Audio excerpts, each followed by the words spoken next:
Hello and welcome to a Talmud Israeli production. Today we'll review the highlights of this week's course of Daf Yomi study, Masechet Rosh Hashanah, pages 15 through 21, Tedvav through Chaf Aleph. 15. Rav Hamnuna Amar, Bat Shishit Shnichneset Lashvit Leolam Shishit. If you have an etrog which grew in the 6th year of the sabbatical cycle and entered into the 7th year, insofar as it was picked off the tree in the 7th year, it is reckoned as 6th year produce for purposes of tithing and Shemitah. Meaning, there is not going to be any obligation of bi'ur, of the removal of sabbatical year produce from your home, because it's in fact not sabbatical year produce, it's 6th year produce. And it will be obligated in Masrot, because it's not Shemitah produce, it's 6th year produce. As for a theory that appeared in the Gemara, that such produce should be exempted from Maser obligation, because in fact, while it's out in the field in the 7th year, people will grab it, since they will think it is hefker, it is ownerless as sabbatical year produce. Well, in fact, those people are doing nothing other than stealing. It may be unwitting stealing, but that doesn't affect, at least in the view of Rav Hamnuna, the obligation of the landowner to take Masrot from such produce. Ted Zayin. Amar Rabbi Yitzchak.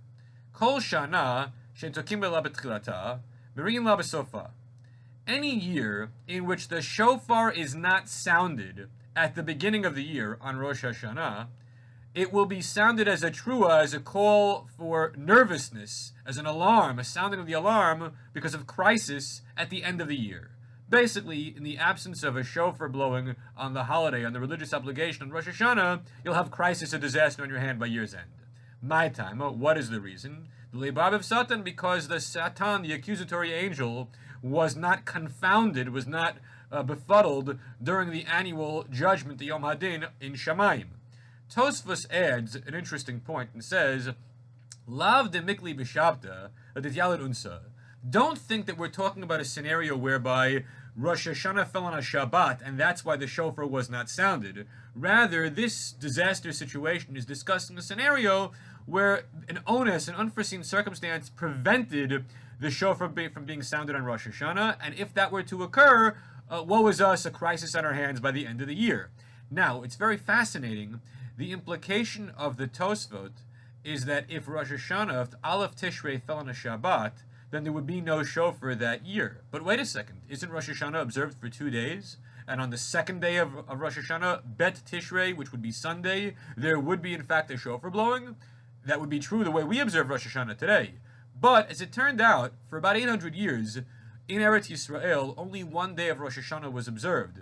From the time that Hillel Hasheni, Hillel II, fixed the calendar until sometime in the 12th century when provincial rabbis came to Eretz Yisrael, there was only 1 day observed.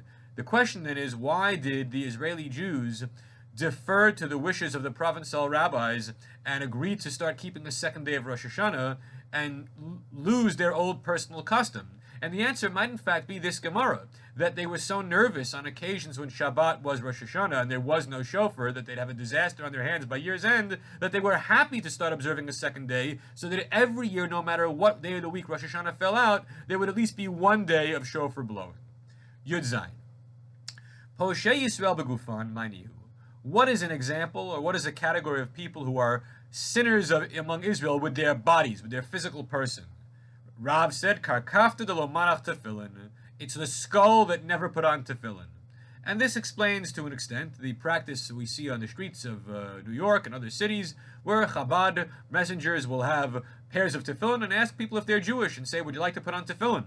And aside from the fact that it's a mitzvah to put on tefillin every day, and we'd like to see people who are not so involved in Judaism do more Jewish ritual, there's a specific issue of tefillin, that a skull that never put on tefillin in his life is considered a Poshei Yisrael begufan, and we would rather an individual Jew not fall into that category. So therefore, even if one time they put on tefillin because they encountered someone on the street, better than having never done it at all. Yudchet.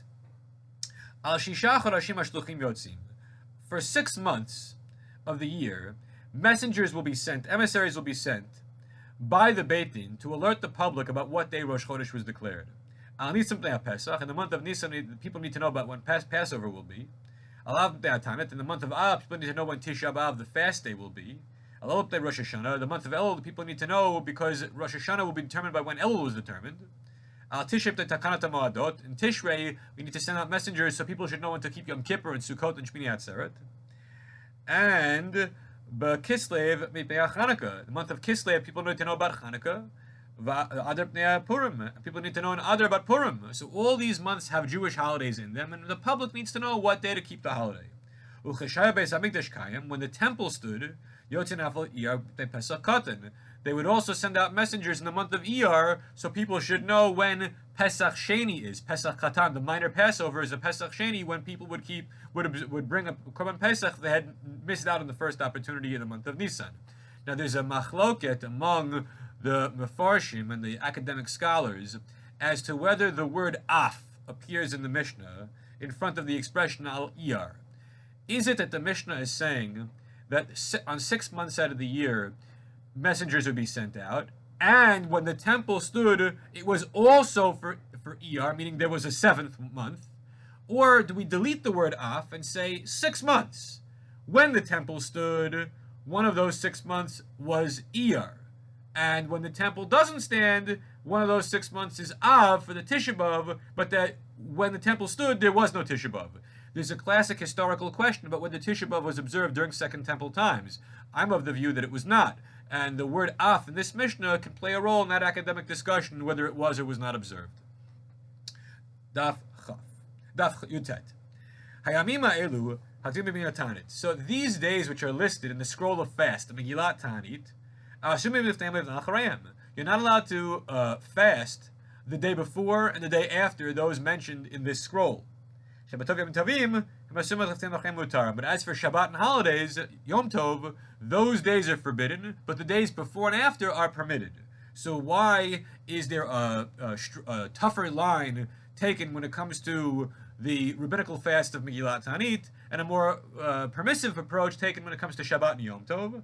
The answer is halal divrei Torah chizuk, that the words of Torah regarding Shabbat and holidays are very powerful in their own right. They don't need any further strengthening. They don't need chizuk.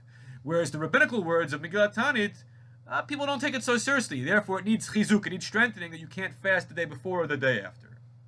Daf Chaf. Amar Rabbi Shua ben Levi. Ma'amin ala edim lachosh ner bezmano la'abro.